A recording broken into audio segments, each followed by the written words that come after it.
Kıymetli misafirlerimiz, meclisimizi teşrif eden değerli hanımefendiler, beyefendiler, sizlere pazar sabahında başkent Urumçi'den, Kaşgar'dan, Hoten'den, Yarkent'ten, Turfan'dan, Kumul'dan, Gulca, Kuça, Aksu, Karaşehir'den, Şarkı Türkistan, tüm Türkistan coğrafyasından imbatlara yüklenmiş, meltemlere yüklenmiş, yürek dolusu, hasret dolusu, özgürlüğe sevdalanmış yüreklerden gönderilmiş selamlar ile başlamak istiyoruz. Hoş geldiniz, safalar getirdiniz.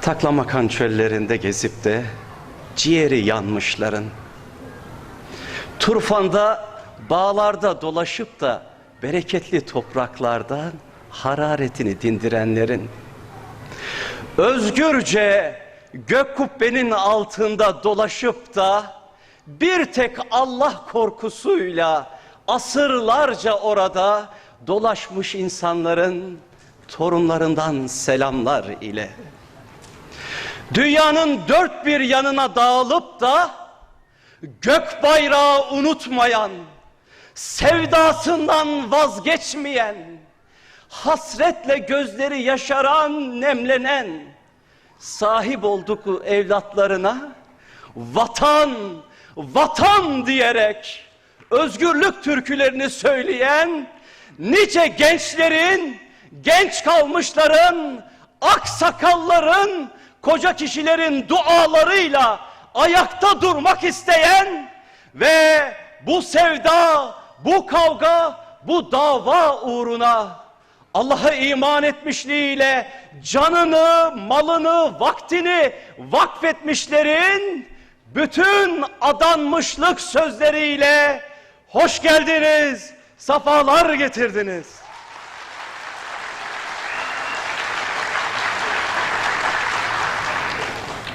Bugün bir araya gelişimizle 5. Dünya Doğu Türkistanlılar kardeşlik buluşmasını gerçekleştireceğiz inşallah. Ve açılışımız için Kur'an-ı Kerim tilavetiyle başlayacağız. Ve Kur'an-ı Kerim tilaveti için Hollanda'dan aramıza teşrif etmiş kardeşimiz Sayın Hüseyin Tecelli Karim'i huzurlarınıza davet ediyorum efendim.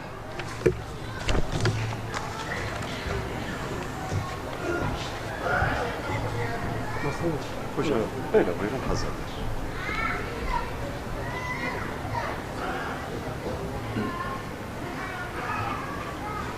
Euzu billahi mineşşeytanirracim.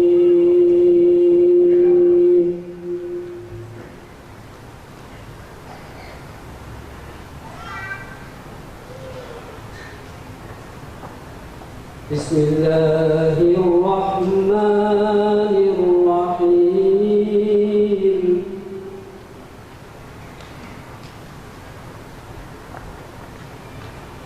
للفقراء المهاجرين الذين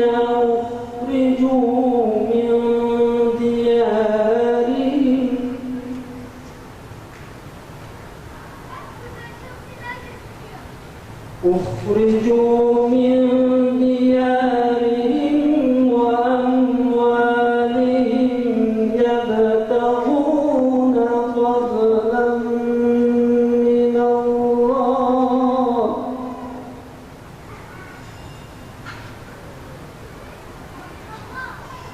يبتغون فضلا من الله ورضوانا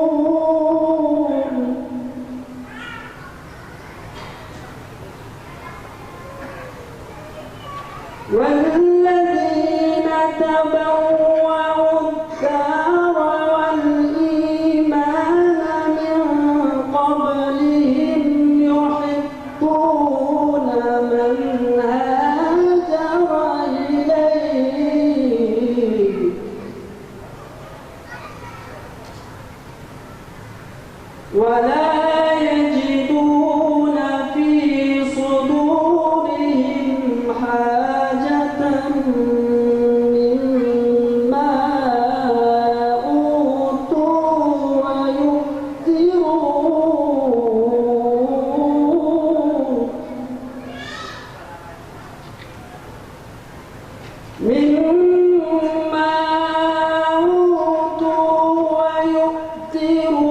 على أنفسهم ولو كان بهم خصاصة ومن يوق شح نفسه فأولئك هم المفلحون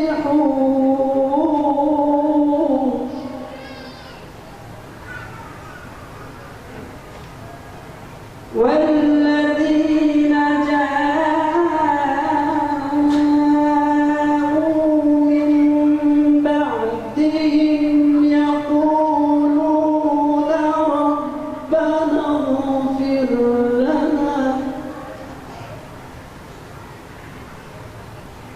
ربنا اغفر لنا ولإخواننا الذين سبقونا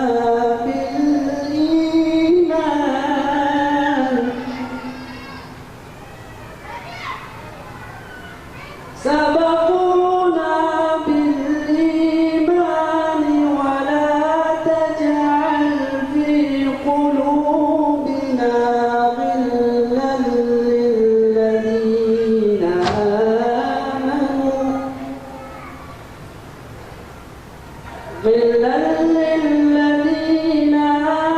آمنوا ربنا إنك رؤوف رحيم. بسم الله الرحمن الرحيم. اقرأ باسم ربك الذي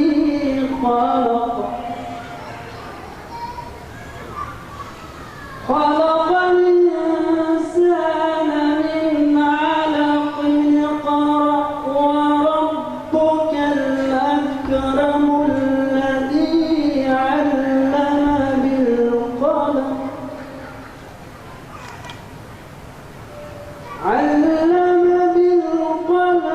علم الإنسان ما لم يعلم. صدق الله العظيم. السلام عليكم ورحمة الله وبركاته.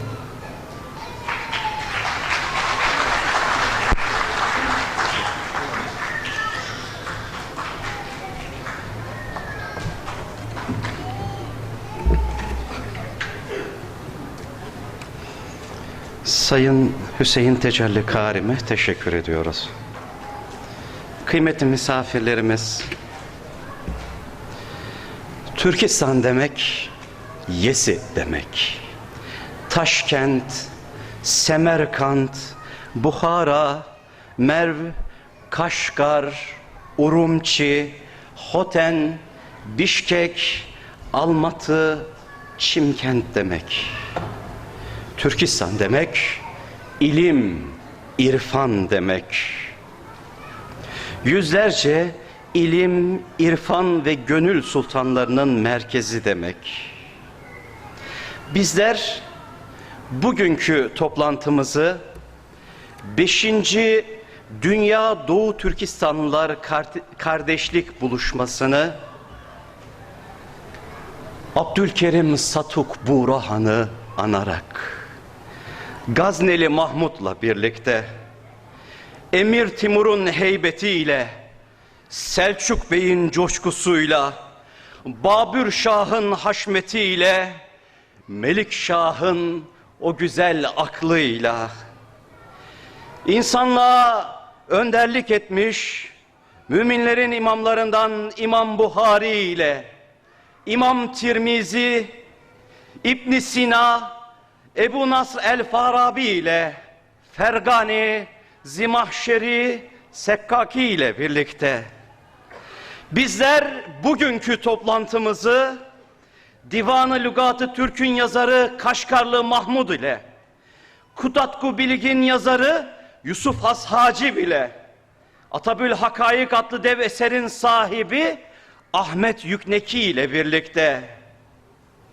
bizler ünlü şair ve edebiyatçı Alişir Nevai ile tarihçi Molla Musa Seyrami ile bizler siyasette, devlet adamlığında, önderlik ve rehberlikte ömürlerini vermiş, canlarını bu dava için ortaya koymuş, zalim ve müstekbirler karşısında verdiği sözden asla ve asla geri durmayan Yakup Bek Bedevlet ile, Timur Halife ile, Abdülkadir Damollam ile, Hoca Niyaz Hacı ile, Sabit Damollam ile, Alihan Töre ile, Osman Batur'la birlikte, Muhammed Emin Buğra ile birlikte, İsa Yusuf Alptekin'le, Gazi Berat Hacı ile, ömürlerini bu davaya adamış olan ulema ile, Abdülhakim Mahsum Hacim ile birlikte yapıyoruz. Bizler bugün bu toplantıyı 2009 yılında ar, namus, iffet davasına yağlı ilmeklere pervasızca adım atan, tarihe kayıt düşen Urumçi katliamında şehit kardeşlerimizi anarak gerçekleştiriyoruz. Bizler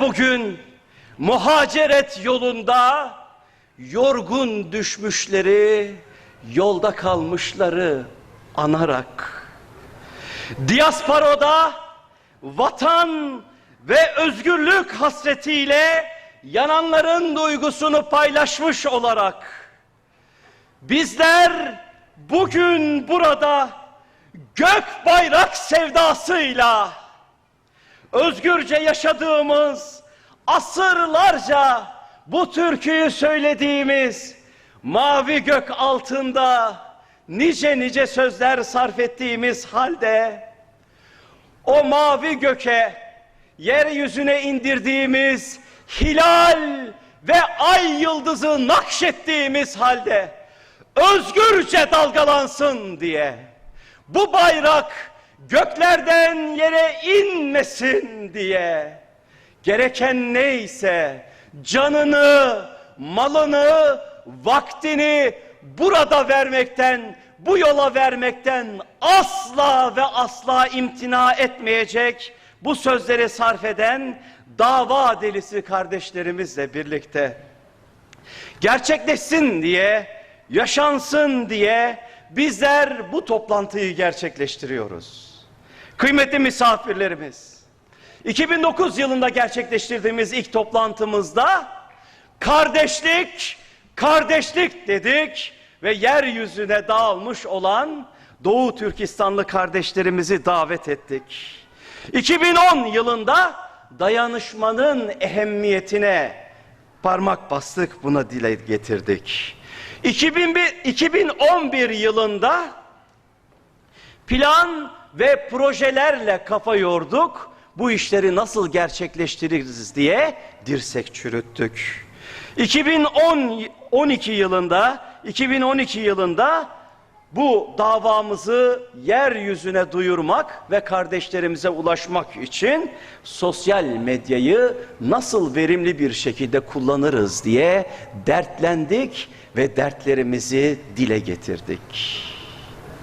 Binayı kat be kat yükseltip sevdalısı olduğumuz bu yolda emin adımlarla yürüyüp bir daha geri adım atmamak için bütün bu yaşanmışları göz önünde bulundurarak Allah Teala'nın bir kavim kendini değiştirmek istemedikçe Allah o kavmi değiştirmez düsturuyla şöyle adeta şapkamızı önümüze koyup bunları düşünmek için efendim ıslahat çalışmaları, İslami yaşantımızda ıslahatı, idari ve siyasi hayatı ıslahatımızı konuşmak için bu toplantıyı gerçekleştirmiş bulunuyoruz. Allah Teala hayırlı niyetlerle dininin düsturlarının sevdasıyla yüreklerimizin coştuğu halde gerçekleştirmiş olduğumuz 5. Dünya Doğu Türkistanlılar Kardeşlik Buluşması'nın açılışına bu cümleleri sarf ederek Mevla Teala'nın yardımını, inayetini istiyoruz. Eğer o desteklerse hiç kimse o işin önünde duramaz. O işe engel olamaz. Kurban olduğum Mevla'ya dua sadedinde arz ettiğimiz bu sözleri sarf ettikten sonra efendim programımızın açılış konuşmasını gerçekleştirmek üzere Doğu Türkistan Marif ve Dayanışma Derneği Başkanı Sayın Hidayet Oğuzhan'ı kürsüye davet ediyorum efendim.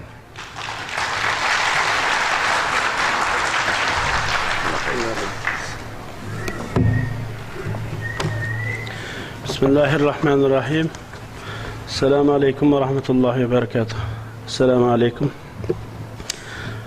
Elhamdülillah, salatu selamu ala Resulillah. Saygıdeğer, muhterem büyüklerimiz, sivil toplum kuruluşları temsilcileri, ehlen bil asatize, Doktor Musa Şerif ve Ustazına Doktor Safvat Hicazi, ehlen bikum, merhaben bikum beynena. Aziz muhterem hemşehrilerimiz, tekrar büyüklerimize ve hepinize bugün tatil izinli günlerinizde bu mübarek buluşmamıza destek vermek için, şenlendirmek için, yanımızda olduklarınız için hepinize tekrar teşekkür ve minnetlerimi sunuyorum. Aziz Hazirun, bugün dünyanın çeşitli ülkelerinden bu büyük buluşmaya 5. Dünya Doğu Türkistanlılar Kardeşlik Buluşması'na anlam kazandırmak için, Doğu Türkistan'ın parlak geleceği için birçok zorluklara rağmen aramıza katılan sevgili kardeşlerimize, şahsım, yönetim kurulumuz, istişare konseyimiz ve Türkiye'deki Doğu Türkistanlılar adına minnet ve şükranlarımı sunuyorum. Aramıza hoş geldiniz diyorum.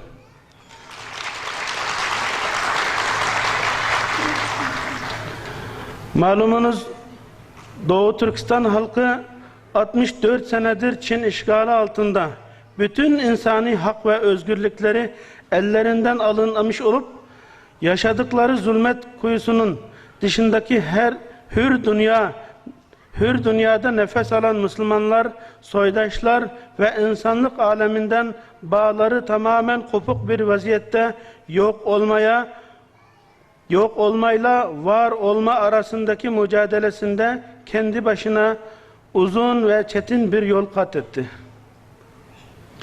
Doğu Türkistan Müslümanlarının üzerinde yürütülen bütün sinsi ve acımasız operasyonlar halkımızın dini ve milli kültürel değerlerini tamamen yok edemese de karanlık ve zulmet vadisinde kaybolmak üzere olan muzdarip bir millete rehberlik etmesi beklenen geleceğin mimarları olarak umut kaynağımız olan genç neslimiz maalesef Çinliler tarafından kasıtlı ve sinsi bir şekilde cahil ve bilinçsiz bırakılmıştır.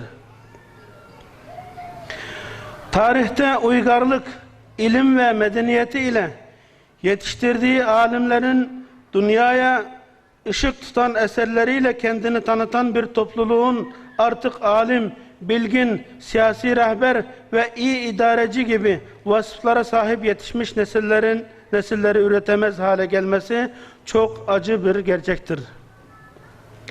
Halkımız 64 senedir özgürlük, hak ve hukukları için, yok olmamak için, dini ve milli kimliklerini muhafaza etmek için kesintisiz olarak her alanda, her anlamda ciddi bir direniş gayreti gösterdi.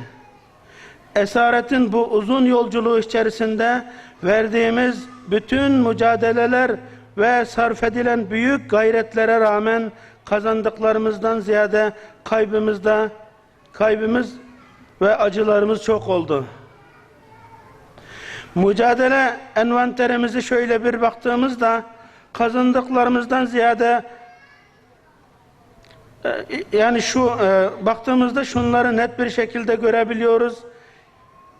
Dert ve sıkıntılarımızı her ne kadar dünyaya haykırsak ve anlatmaya çalışsak da bireysel ve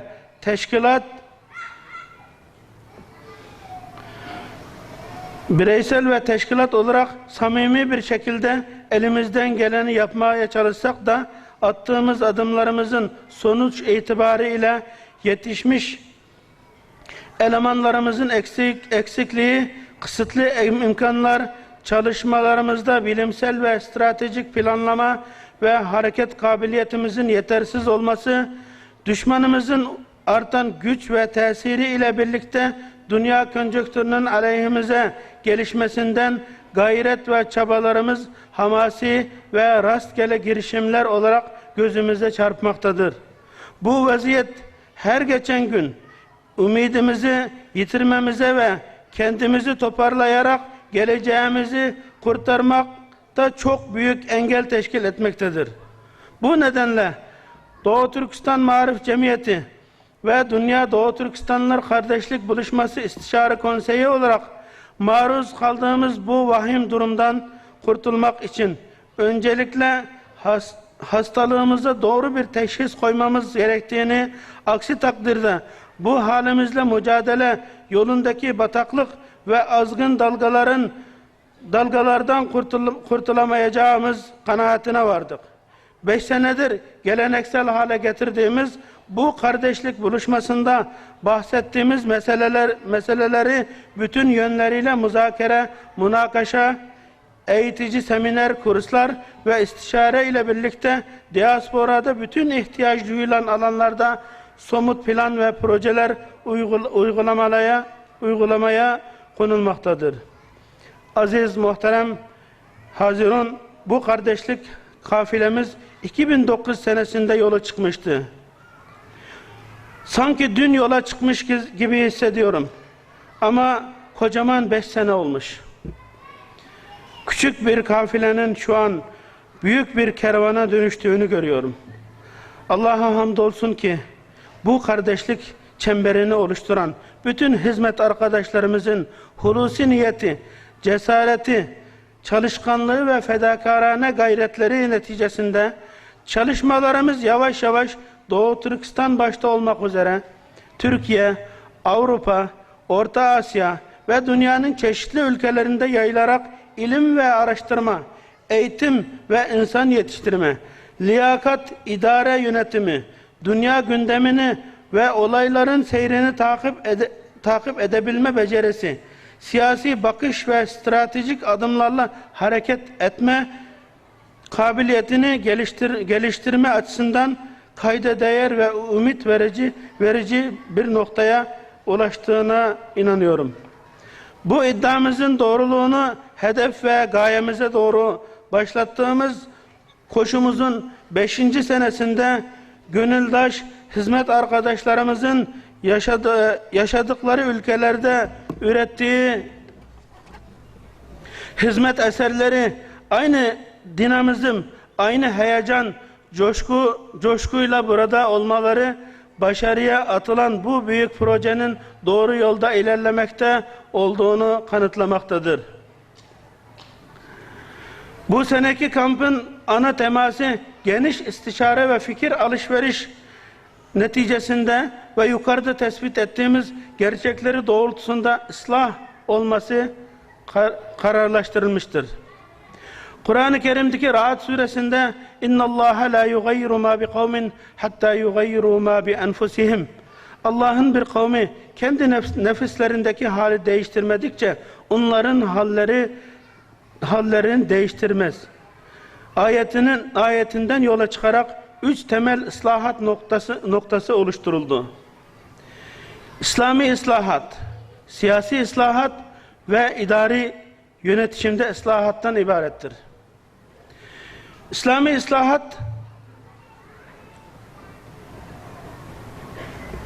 ıslahattan maksadımız milletimizin Sultan Satuk Burahan'dan günümüze kadar çok güzel bir şekilde muhafaza ettiği İslami itikat, amel ve mezhep birliği geleneğini korumak ve vatanımızda dışarıdan akıp giren tekfirci ve sapkın düşüncelerin yayılarak dini ve milli birliğimizin bozulmasının önüne geçmeyi kapsamaktadır. Siyasi ıslahat anlamında konuyu ele aldığımızda Doğu Türkistan meselesi birçok nedenlerle çok zor bir meseledir. Doğu Türkistan işgal edildiğinden itibaren hareketimiz zamanında kendini toparlayamadığından, uluslararası siyasi konjonktürün de namüsait olmasıyla birlikte bütün halkı kucaklayıp onların milli ve manevi değerlerini kendine özdeştiren ve halkı tek bir şemsiye altına çekebilecek basireti ve karizması ile donatılmış bir liderden mahrum kaldı. Yukarıda bahsettiğimiz zaaf ve eksikliklerimiz nedeniyle kaybettiklerimizin çok, kazandıklarımızın az olduğunu göz önünde bulundurarak Doğu Türkistan'ın geleceği için çok şey yapmamız gerekmektedir. Bunun içinde dünya siyaseti dengeleri, uluslararası konjonktür, siyasi, ekonomik, askeri ve diplomatik gücün ne boyutta olduğunu iyi anlamak ve ona göre uzun vadeli, verimli, temkinli bir siyaset izlenmesi gerektiği ve halimize tedarik olarak bilim ve bilgiye dayalı gerçekçi bir yol haritası oluşturma konusunda bir çalışma yapmak istedik. İdari ve iyi yönetişimde ıslahat, Doğu Türkistan meselesinin çözümü için yapılan çalışmaların halkımızın beklentilerini karşılayamadığı kanaatinin yükselmesi ve umutsuzluğun yayılmasının ana sebeplerinin bir tanesi de teşkilatlanmada yetersizlik, liderlik zafiyeti ve yönetişimdeki başarısızlık olarak görülmektedir. Bu nedenle iyi yönetişim, good governance ve zamanı iyi kullanma yöntemleri konusunu kampımızda konunun uzmanlarınca ele almayı hedeflemekteyiz.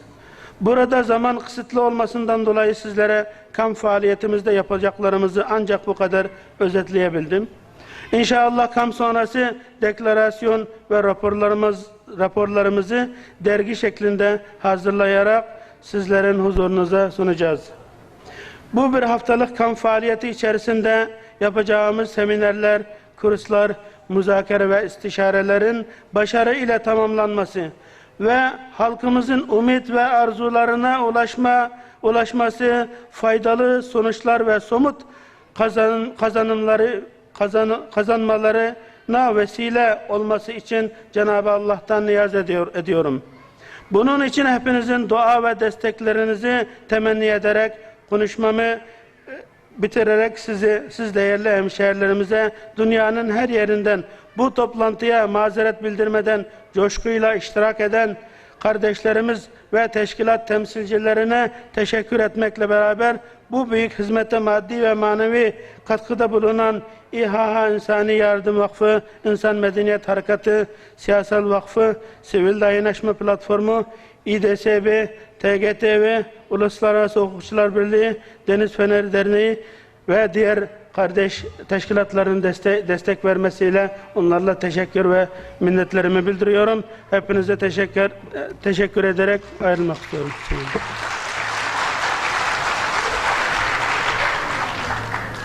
Başkanımız Sayın Hidayet Oğuzhan'a teşekkür ediyoruz. Kıymetli misafirlerimiz, programımızın akışında yolculuk halinin zaruretine binaen bir takdim tehir mevzu bahis. O şekilde akışımız gerçekleşecek.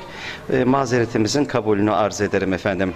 Meclisimizi teşrif etmiş olan, Suudi Arabistan'dan teşrif etmiş olan Sünni Alimler Birliği Genel Başkanı Sayın Doktor Saffat Hicazi'yi huzurlarınıza davet ediyorum efendim, konuşmalarını yapmak üzere. Ve tercüme için de Sayın Abdülehad Uçkun'u sahneye davet ediyorum beraberinde.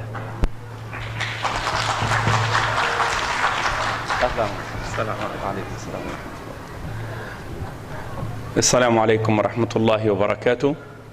Elhamdülillahi Rabbil Alemin ve salatu ve selamu ala eşrefil murselin Seyyidina Muhammed ibn Abdillah Nebiyyil Emin. Allahümme salli ve sellem ala Seyyidina Muhammedin ve ala ali Seyyidina Muhammed kema sallayte ve sellemte ala Seyyidina İbrahim ve ala ali Seyyidina İbrahim ve barik Allahümme ala Seyyidina Muhammedin ve ala ali Seyyidina Muhammed kema barakte ala Seyyidina İbrahim ve ala ali Seyyidina İbrahim في العالمين إنك حميد مجيد وارض اللهم عن ساداتنا أبي بكر وعمر وعثمان وعلي وعن الصحابة أجمعين وعن التابعين وتابعيهم بإحسان إلى يوم الدين. أهلا ومرحبا بكم أيها الأحباب، طبتم وطاب ممشاكم وتبوأتم من الجنة مقعدا. أنت تترجم؟ Selamun Aleyküm. Peygamber Aleyhisselam'a dua durup ve sahabe-i kiramlarga ailesiga salam yollagandan keyin hozir gapini boshlamoqchi. حقيقة نحن في رابطة علماء أهل السنة سعداء جدا يعني بهذه الزيارة السريعة لكم وهذه المشاركة البسيطة لهذا الشعب العظيم ولهذا التاريخ الكبير الذي نعرفه جيدا في العالم الإسلامي، تاريخ تركستان وإيغور. Biz bu Sünni Ulemalar Birliği teşkilatı vakaleten memlekeye kelip sizler bilen, yani bu Şarkı Türkistan'da uzun tarihte ega bo'lgan, hamma dunyoga ma'lumlik bo'lgan Şarkı Türkistanlıklar bilan birga bo'lganligim uchun aytib xushalman.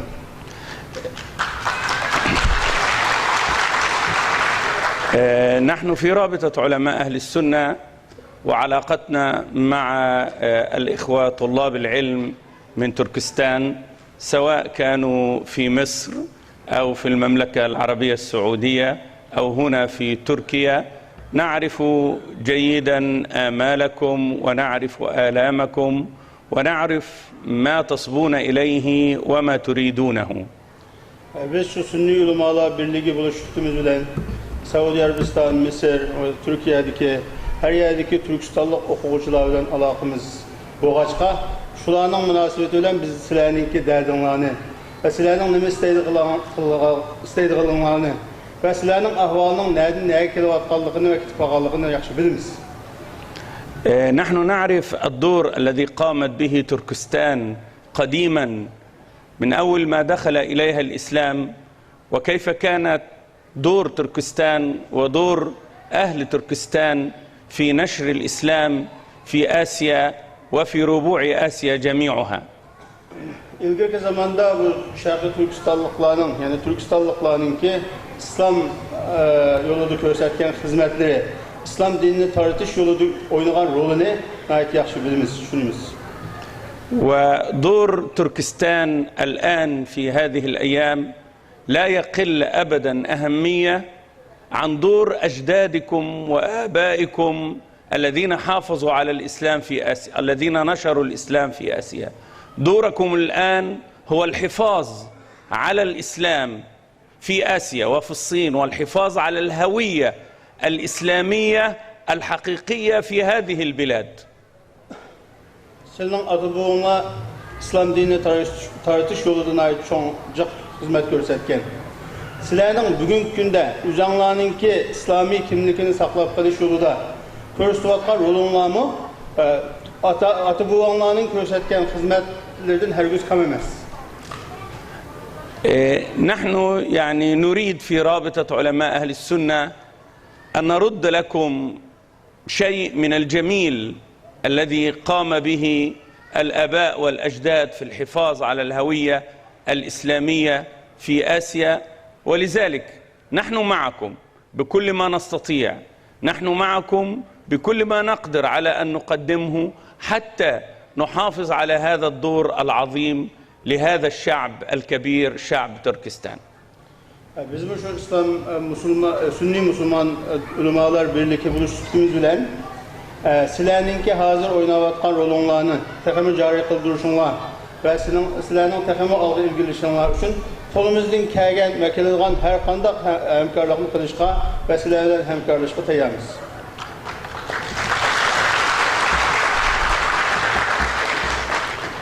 بنشكركم جدا على هذه الدعوة، ولولا أننا الآن على سفر لكنا بقينا معكم، وسنكون دائما معكم في ملتقياتكم القادمة.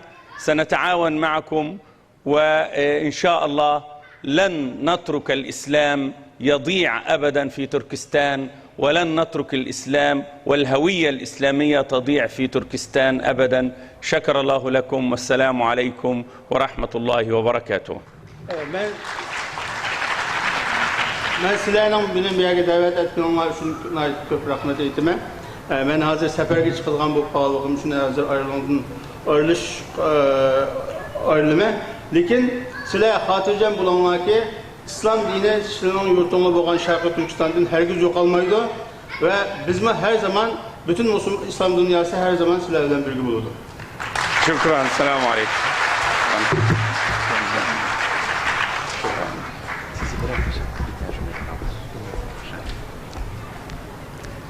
Sayın Doktor Safat Hicazi'ye teşekkür ediyoruz. Kıymetli misafirlerimiz yine Suudi Arabistan'dan meclisimizi teşrif ettiler.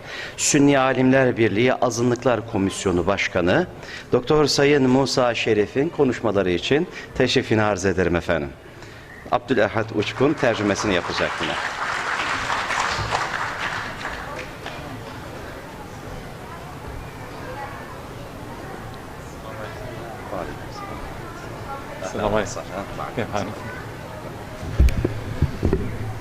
بسم الله الرحمن الرحيم. الحمد لله رب العالمين، وصلى الله وسلم وبارك على سيدنا محمد النبي الأمي الأمين وعلى آله وصحبه أجمعين.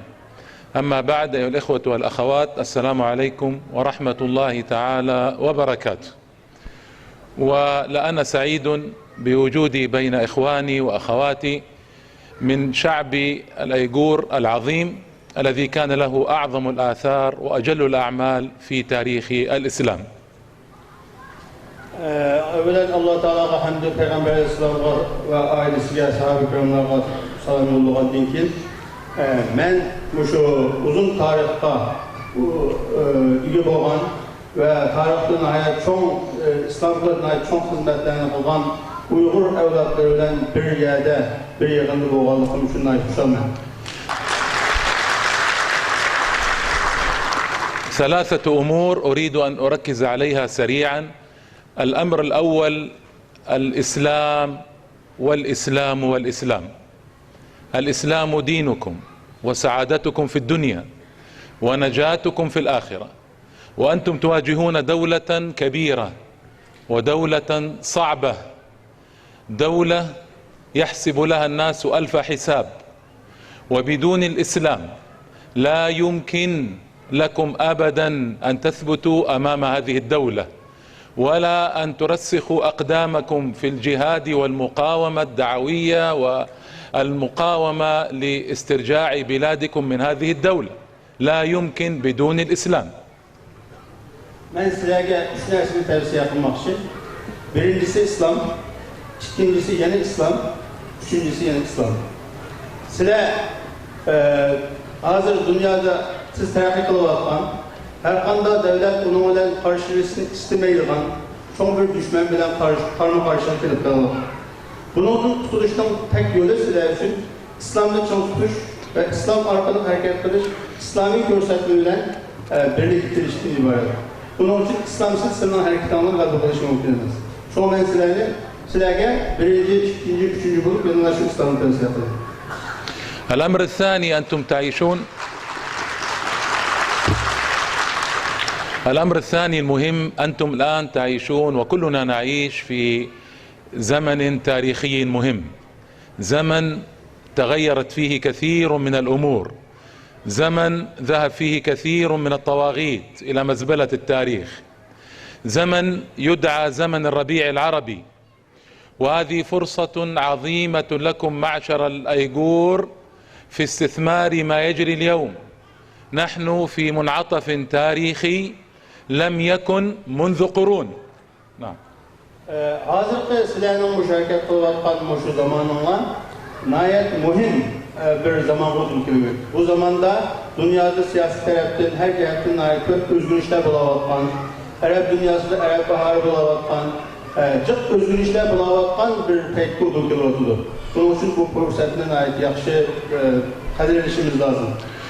أنا أؤكد لكم أنه منذ قرون لم تمر الدول العربية بهذا المنعطف التاريخي الكبير والخطير، وتحررت كثير من الدول العربية من الطواغيت، وهذا زمن مهم أن تستثمروه. أنتم إخوانكم الآن عادوا إليكم وأنتم عدتم إلى إخوانكم، بدأ الناس يتنبهون لمآسي المسلمين، فهذه فرصة عظيمة لكم أن تتواصلوا مع إخوانكم في الدول العربية لتذكروا لهم المأساة العظمى التي تقترن في التاريخ الحديث بمأساة فلسطين. فإن فلسطين سقطت سنة 1948 1367، وتركستان سقطت السقوط الأخير سنة 1368 1949. Neticesiz yıllardan bu yan hayal kılınmayı tergencik meseleler şu yakın zamandan özgür işler sebebidir bardak gelip çok devletleri azaltıp şu oldu. Hem bu fırsat mühim bir fırsat, mühim bir vakit. Hem Palestin meselesi gerçekten Palestin 1948'de İsrail'in müstemlik sırasına girgen, Şarkı Türkistan dolayısıyla 1949 yılı girgen. Hem de hazırda özgür işler sebebidir Müslümanlar dünyadaki İslam devletleri ve Müslümanlar ve başka dünya mı başka müşriklerge okşar zulüm çekivatkan Müslümanların ki değerini anlayılgan ulanın hareketlerine ehemmiyet verilgan bir ahval peyda olacaktır. Bunun için müşrik fırsatına ait çok ganimet bir işimiz var. وهذا يسوقني إلى الأمر الثالث والأخير، وهو أمر في غاية الأهمية. الآن لو سألت أي مثقف عربي أو أي داعية إلى الله سبحانه وتعالى في الدول العربية ما هو تركستان؟ من هم التركستانيون؟ ما هو شعب الأيغور؟ لا، قال لك لا أدري. والجيد منهم من يقول سمعت بهذا الاسم، عرفت هذا الشعب في يوم ما، سمعت بمأساته، وهذا أمر أقف عنده قليلا. نعم. Hazır evde bizim en çok kıyıcılıklarımızın biri dünyadaki her bilimli İslam dünyasında davetçilik bilen şoğulunatkan her bilimli kişilerden Türkistan ne de sorsak bilmeyemedeydi. Bazı bilim ketkenleri anlamakındaydı. Bu bizimki çok bir kıyıcılıkımız hesaplanır. Ben bu meselesi biraz toplamak. أين تاريخ التركستان؟ أين أبطال التركستان المجاهدون؟ أين دعاة التركستان؟ أين علماء التركستان؟ الآن يجب في هذا الوقت المهم أن تترجم الأعمال التركستانية باللغة الأيغورية إلى العربية ليحصل الامتزاج المهم بين المسلمين. إنما المؤمنون إخوة. لابد أن نعرف تاريخكم. أين هذا التاريخ؟ لماذا لا تنشرونه؟ لماذا لا تبثونه في الناس؟ عندكم أبطال عظماء، عندكم تاريخ مشرف، عندكم علماء كبار، عندكم مجاهدون عظماء. أين هذا التاريخ؟ لماذا لا يترجم؟ لماذا لا يوصل بلغات المسلمين الحية كلها وعلى رأسها اللغة العربية؟ Sizlerin Türkistanlıklarının ki tarihine ait şereflik, tehrişlik erzilgan tarih. Sizlerin tarihine ait kahramanlar, ait çok ulmalı ötken. Bunu sizlerin ki en birinci vazifemle sizlerin ki tarihinde ötken şu şahslarını, tarihi vakaliklerini, sizlerin ki tarihi gösterken hizmetleri onları Arapçı'ya tercüme kılış arkalık Arap dünyasına sunuşunu ibaret. إذا أردتم أن يكون هناك تعاطف معكم من قبل العرب المسلمين ومن غير العرب أيضا من المسلمين لابد أن يعرفوا أحوالكم، لابد أن يعرفوا قضيتكم. بدون معرفة، بدون فهم للقضية التركستانية الأيغورية كيف سنحصل على التعاطف؟ كيف سنحصل على الدعم؟ كيف سنحصل على مشاعر الأخوة والعواطف المجتمعة مع إخوانكم؟ Meyle dünyadaki Arap Müslümanlar olsun ya ki başka Müslümanlar olsun, çokum sizlerden hemkarlaşışı lazım. Sizlerden onların hemkarlık talep kılışmaları lazım. Ama onlarınki sizlerden hemkarlaşışı için, onların sizlerden yaxşı düşünüşü, tarihini bilişi, sizlerden insanlarda bulağıtan harekatının hemesinin vakit kılışı lazım.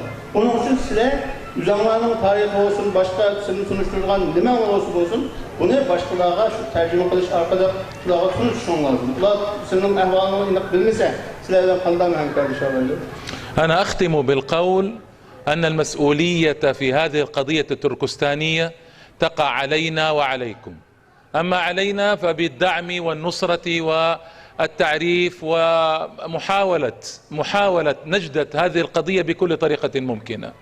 وأما الذي عليكم فهو ثقيل ومهم، تعريفنا بأموركم، بكارثتكم، بمأساتكم، بمشكلتكم، نشرها بالوسائل اللازمة للنشر، الاستمساك بالإسلام كما سبق أن أسلفت، الاستمساك بالتاريخ التركستاني، الهوية التركستانية، المسؤولية مشتركة بيننا وبينكم. Tabii ki Allah'ın aldığı sizlerin mesuliyeti ama bizim mesuliyetimiz başlayalım Türkistan meselesinde. Ama biz Müslüman kardeşlerle üstümüzden hemkarlaşalıyız. Ama sizlerin mesuliyeti Allah'ın aldığı mesuliyeti bizimkinin evet. Sizler üzerlerinin meselesini bizimki tunuşun lazım. Başka Müslüman braderlerin tunuşun lazım. Tutuluşun lazım. Ancak o Müslüman braderler sizlerin Müslüman kardeşlerle hemkarlaşalıydı. Başka tarafta sizler üzerlerinin bugünkü de إصلاحات البريش واشتغلنا إجراءات البريش الله. نحن إن شاء الله لن نبخل عليكم بشيء نستطيعه ولن ننسى قضيتكم أبدا، وأسأل الله لي ولكم التوفيق والإخلاص في القول والعمل، إنه ولي ذلك والقادر عليه. Biz kolumuzdan kırılgan her kandak hemkarlıkta, her kandak hizmetki taya, her gün kolumuzdan kırılgan her kandak işine sizin her gün ayırmayınız. Bunun için yeni görüştüğümüz ben şunu onun sözünü hatırlattım. Esselamu Aleyküm ve Rahmetullah.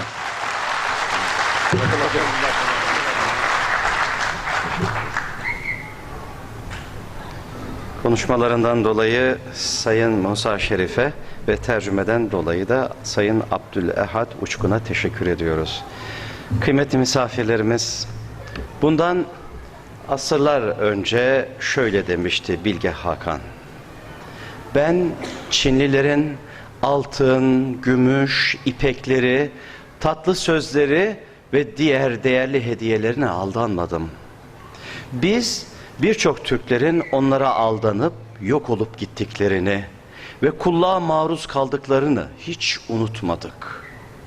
Ben Tanrı'nın yardımına sığındım ve ben Türklerin Hakanıyım diyordu.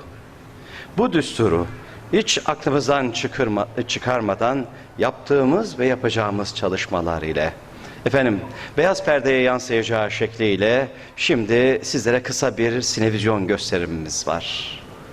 Türkistan, dünü, bugünü, hayallerimiz inşallah gerçekleşecek. Sinevizyon gösterimiyle baş başa bırakıyoruz efendim size. Oh my Lord, my sins are like the highest mountain.